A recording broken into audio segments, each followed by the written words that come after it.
ప్రజలు ఇవాళ తెలుసుకోవాల్సింది నిజంగా కూడా హెచ్సి భూములు ప్రభుత్వం లాక్కుంటుందా? లాక్కోవట్లేదే.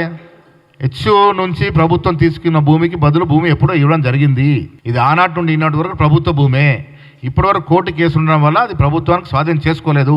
ఇవాళ కోర్టు కేసు పోయింది కాబట్టి ప్రభుత్వం స్వాధీనం చేసుకుంటా ఉంది. ఇవాళ బీఆర్ఎస్ ప్రభుత్వం ఉన్నా ఇవాళ అదే పని చేసేది. కాంగ్రెస్ ప్రభుత్వం కోర్టు కేసులో అయిపోయింది కాబట్టి ప్రభుత్వం స్వాధీనం చేసుకుంది. ఇప్పుడు మనము సెంట్రల్ యూనివర్సిటీ భూమి లాక్కుంటే నేరము.